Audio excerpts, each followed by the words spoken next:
Good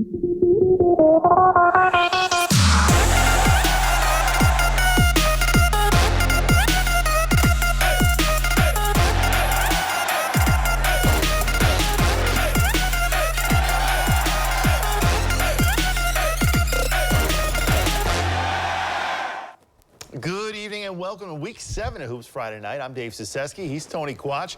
Dylan Tyson will join us later in the show. Tony, despite the iffy weather, plenty of action to get to tonight, spanning across 7 different counties. Absolutely, Dave. While the weather is anything but hot, the action across the hardwood continues to heat up. So without further ado, we'll tip off our show with some action from Lima Senior. Spartans sitting atop the TCL at 3-1 in conference, led by #1 offense in the conference, nearly 70 a game. Tonight they host the Wade Indians, who come in looking for win #1 at 0-11 on the year. Second quarter, Spartans up 44-12, and Javian Walton with the drive and the dish to smooth shooting Jagger Hutchins, who buries the triple. Home team cruising. Still in the second, Spartans up 54-12, and Noah Simpson drains a 3 off the inbounds pass, make it 57-12. Third quarter, Spartans rolling. Jay Salisbury finds Caden Hampton, who sends a perfect bounce pass in the paint to Walton, who goes off glass for the hoop. Spartans up 61-12. Moving ahead in the quarter, Walton takes it down low and kicks it out to Isaiah Cunningham, who dials it up from long range and hits it. Lead up to 52. Weight staggering, and the Spartans supply the knockout punch as Walton off the steal rises up and throws it down. Spartans win 81-14 in a rout. In the last 6 meetings between Elida and Bath, no team has won twice in a row in a back-and-forth in-town rivalry. However, the most recent win belongs to the Bulldogs in the Tip-Off Classic. We start with the late third quarter action. Amari Wash with the dish inside to Tanner Roberts, who hits the short jumper. Bulldogs lead by 8. A few possessions later, Xavier Tickle has the ball, top of the key, puts his head down and drives right to the rim and makes the contested finish. Bath trailing 34-28. Closing minute of the third quarter, Elida with the inbound pass to David Etzkorn, and the senior drills the catch-and-shoot tray ball from the corner. Bulldogs increase their lead to 9. Under the fourth quarter, handoff pass goes to Xavier Tickle. He drives the lane and lays it in for the bucket. Bath trailing, though, 39-30. Late fourth quarter, and Elida looking to ice the game. Zori Island drives and kicks it to Parker Krim, and Krim hits a cutting Amari Wash, who sinks the floater. Wash gets 18 points to lead Elida on the night as they win 50-32. We'll continue our tour of the WBL in Auglaize County. Ottawa Glandorf and St. Mary's were the other undefeated team in league play tonight. Well, tonight the Rough Riders and the Titans square off in our Hoops Friday Night Spotlight game. This Hoops Friday Night Spotlight game is presented by Midwest Electric Incorporated. Both St. Mary's and OG are looking for a third win in a row. The Titans have won 9 straight meetings against the Rough Riders dating back to 2015. In the third, St. Mary's trails 39-38. Evan Angsman gets the ball. He'll finish at the rim with the layup. Home team takes a 1-point lead. The Rough Riders are still up by 1. Angsman dials up from long range, and that connection is good. St. Mary's now leads 45-41. But OG responds right back. Colin White hits Caden Erfer, and the senior hits the 3-ball. Titans pull within 1. But down the court, Angsman is at it again. He buries another triple try. The senior would tie the school record with 8 total threes in this game as the Rough Riders go back on top by 4. Titans are now down by 2 as Grady Tomasis intercepts the pass. He sends it over to Colin White, and the future Ohio State Buckeye rocks the rim with a one-handed slam. We got ourselves a tie ball game. And now it's White going back to work. He'll draw the contact, count it, and 1. A game-high 30 points for him tonight as OG now leads 52-50. In the final seconds of the quarter, Erfer works his way past the defense. He'll use the glass for 2. 22 points for him tonight as the Titans win this one, 74-65. After a 2-game losing streak, the Shawnee Indians have won back-to-back games. Tonight, they take on the Defiance Bulldogs. The Tribe has taken 8 of the last 10 meetings against the Dogs. In the first minute of the game, Trevick Berkey sends it over to his brother Beckett, and Trevick gets it right back for the open 3. The freshman hits nothing but net. Shawnee leads 3-0. Defiance is looking for an answer. The ball ends up in the hands of Antonio Lopez. He'll bury the triple try, and Defiance now trails by 4. Later in the quarter, Beckett Berkey has the ball. He drives into the paint and gets a finger roll finish. Home team now leads by 7. Let's jump ahead to the second quarter. Defiance trails by 11. Garrett Rodenberger gets the pass and the 2. The senior pulls his team within 9. But this one is all Shawnee. It's the Berkey brothers going back to work. Beckett to Trevick. 38 points between the two tonight as Shawnee wins 67-43. Over in August County once again, Wapakoneta welcomes in Van Wert. Since 2005, the Redskins and the Cougars have both won 11 games each, so we'll see what meeting number 23 has in store tonight. In the third, Zach Niekamp gets the pass, and number 3 decides to spot up for 3. Wapakoneta takes a 22-14 lead. Later in the quarter, here's Caden Page working his way to the rack. He lays it up and in. Wapak now leads by 11. Less than 2 to play in the quarter. Keaton Welch gets the pass and buries the triple try. Van Wert now trails 27-22. And with seconds left in the third, Welch banks it off the glass. The Cougars head into the fourth, now down by 3. But that's as close as Van Wert gets. Page, the Cachado, needs money from beyond the arc. Wapakoneta wins this game 44-30. Just one more score to get to in the WBL. Salina wins on the road in a triple overtime thriller. They defeated the Canton Wildcats 79-77. We need to take our first break on Hoops Friday night. When we return, we take a tour of the Northwest Conference featuring a marquee matchup between Bluffton and Crestview. Hoops Friday night, we'll be right back. Welcome back, everybody. I'm Dylan Tyson. In the Northwest Conference, Bluffton sits undefeated in league play with the best overall record at 8-1 and top scoring offense and defense. Crestview at 8-4 looks to get back in the title race after their first loss of the season came narrowly at the hands of Spencerville. Tonight, the Pirates working off a 6-game win streak, but playing away from home for the first time in 3 weeks. Knights, on the other hand, back in Convoy after a 2-2 holiday road stint. And although they had a 13-point lead for the home fans, Bluffton mounting a second-half comeback. Here's John Paul Yoder winning the battle in the paint. Pirates trail 26-23 in the third, but then just moments later, Wade Ginther makes a move and forces his way to the iron, drops it in through contact. 3-point play has Bluffton down by 1. Crestview needing to pull away. Here's 6'6" Ren Sheets outsizing the opponent under the rim. 29-26 lead. Later in the quarter, the big man down low does it again. Sheets recovers his own miss for the putback bucket, but it's just a 1-point lead for the Knights. The Pirates can smell their first lead of the evening. Blake Summers challenges his man with the mid-range J. It's a 32-31 Bluffton lead. Ginther hits the game winner, and the Pirates maintain first place with 7 wins in a row, 53-52.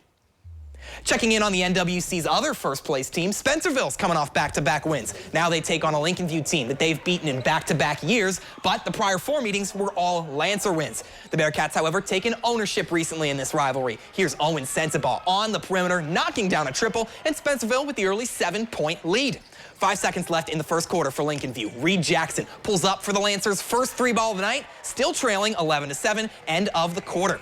And the Bearcats moving too fast to catch up. Sensabaugh again. Quick to the rim for the assertive lay-in, now 18-11. The sophomore led both teams with 18 points tonight. Lancers leaning on the deep ball to cut into the deficit. This time it's Chase Overholt from over in the far corner. Lincoln View has it within 7, but seconds winding down in the half. This time it's the Bearcats clutch at the buzzer. Evan Osteen caps off his run of 12 first-half points, and the Bearcats win big, 67-42. We got ourselves a PCL and an NWC battle between Columbus Grove and Lipsick. The Bulldogs have won 9 of the last 12 meetings against the Vikings. In the third quarter, the Bulldogs trail by 1. Trent Barraza lays it in with the left. Columbus Grove takes a 1-point lead. Down the court, Ty Lammers gets the offensive board, and he'll get the score. Lipsick goes up by 3. The Bulldogs are now down by 5. Landon Best to Barraza, and that triple try pulls Columbus Grove within 2. Lipsick attempts to pull away. Jace Breck cuts through the defense. He'll extend his team's lead to 4 with this bucket. And moments later, off the inbound pass, Lammers gets the hoop and the harm. Lipsick wins a close one, 61-59. The Allen East Mustangs on a 3-game winning streak, averaging 76 points a game in that stretch tonight. They head to Ada to take on the Bulldogs. Dogs playing better of late after starting 0-6, 2-2 in their last 4. First quarter, Trey Hensley's going to drive and kick it out to an open Deacon Jones, and the sophomore hits nothing but Nylon Stanks up 3-0 early. Dogs would answer as Colton Dysert going to pass to Caleb Hickman with the touch pass to Zach Zimmerman, who cans the 3 at the top of the key, all tied up. Allen East cashing in on second chance opportunities as well. Gets the offensive board here. Logan Helzer with the board in the putback. Mustangs up 4. Allen East cruising up 6 when Jones with a perfect pass up to Braylon Schultz, who sends it off the glass for the bucket. 11-3 road team up. Ada trying to rally down 6 as Zimmerman drives and hits the floater in the lane, make it 11-7. But in the end, Allen East too much as Ethan Young sends it to Jones, who finds Carson Klum, who drives strong to the hoop for the and 1 bucket. Mustangs win 65-45. In the last NWC team, Jefferson, it's a non-conference clash between the Wildcats and the PCL's Ottoville. Two teams trending in different directions right now, not to mention the Big Green have won the last 7 meetings against the Jeff Cats.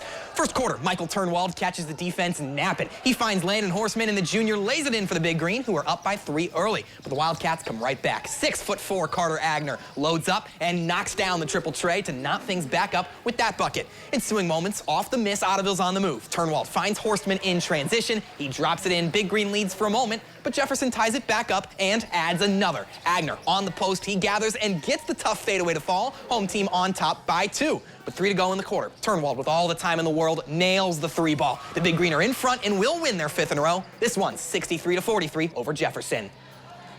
In the PCL, 7-3 Miller City with an opportunity to bounce back tonight. They've dropped 2 of their last 3 after an impressive 6-game win streak. Now the Wildcats take on 1-11 Continental, but it's the Pirates with the early lead. Monty Rail hits his brother Mason for the straightaway 3. 1-point advantage for Continental, and not done yet. Here's Jonathan Etter over to Mason Rail, and Rail has another triple, extending their lead to 4. Well, it's up to Miller City to answer. Jude Otto spins his way into the key and lays it in. They're back within a couple points. And late in the first quarter, after knotting the game back up at 6, Ethan Barloggy scoops up the loose rebound, puts it back for 2. Wildcats are back in the lead, and they won't ever look back. It's Brendan Barloggy under the iron to close out the first quarter. Miller City will beat Continental for the 7th time in 8 seasons, 63-29.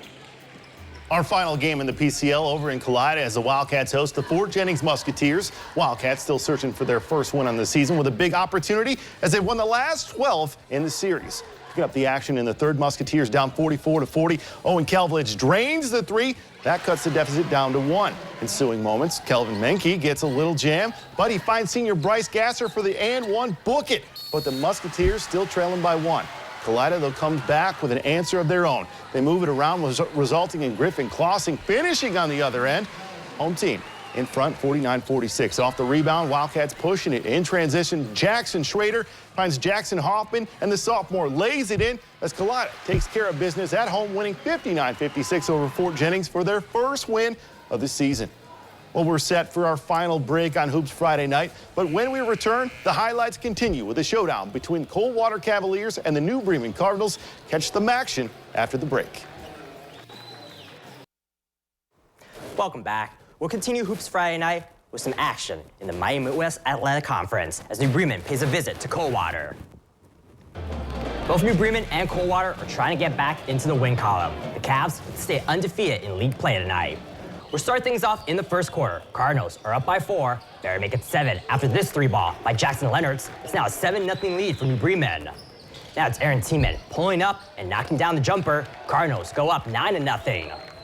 Coldwater now trails by 7. Owen Kunk finds Luke Schwederman, and Cavs pull within 5. Cardinals are trying to tack on more. Keem Putoff sends it over to Hayden Zeller, and that basket puts his team ahead by 7. But the Cavs are not phased. Balin Blockberger puts it up, and it's good. Coldwater is now down by 5. And the home team continues to pull closer. Kunk gets the rebound and the basket. Cavs are now within 1 possession. And Kunk goes back to work. This time, he hits a short jumper.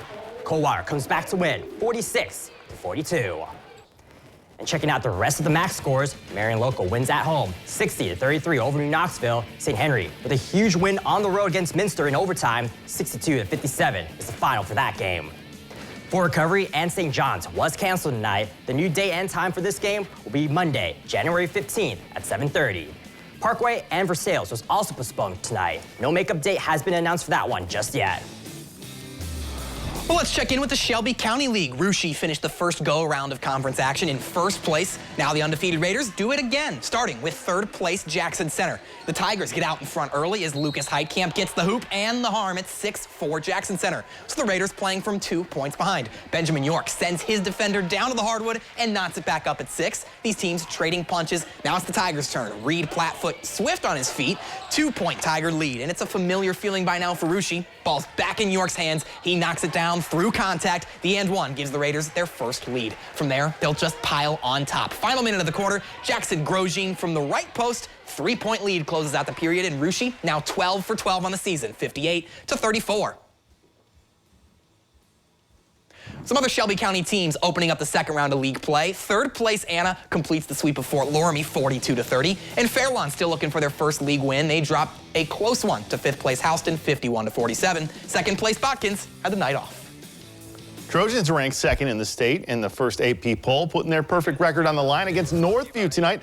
First quarter, it's going to be Will Cordonier in the paint. Jump hook rattles in. Trojans leading by 4 points early. Second quarter, the Trojans go on a run. Off the turnover, Javante Hill cleared for takeoff with a one-handed flush. Finley ends the half on an 8-0 run, leading by 16. Second half, they continue to pull away. Sam Ernst comes off the screen, drains the triple. Finley doubling up on Wildcats 42-21. Fourth quarter, and more from Hill. He collects the pass and decides to put the defense on ice on his way to the hoop for the bucket. All Trojans tonight. They win 66-37. We got some scores to get to in Hancock County. The Rockets remain unbeaten as they pick up the 60-21 win over Van Loo. Van Buren picks up their second win of the season with a 15-point victory over Riverdale. The Eagles of Liberty Bend remain undefeated in conference play with a 60-35 win over Arcadia. And the Elmwood Royals with a 58-44 win over the Macomb Panthers. And well, if you were expecting some highlights tonight from the Northwest Central Conference, I'm afraid I got some bad news for you. All 5 conference games were postponed tonight. No makeup dates for these 5 games have been announced yet, but we'll be sure to update you once we have the new dates and times. Well, that's how we wrap up Week 7 of Hoops Friday night. Thank you to everyone who helps us get the show on the air, and thank you to you, the viewers, for tuning in. Pending the weather, of course, be sure to tune in tomorrow when we bring you more highlights from the hardwood, featuring our local boys and girls basketball teams. And be sure to tune in to NBC Lima for the Browns wildcard showdown versus the Texans. Take care. Have a great night, everyone. Have a great night.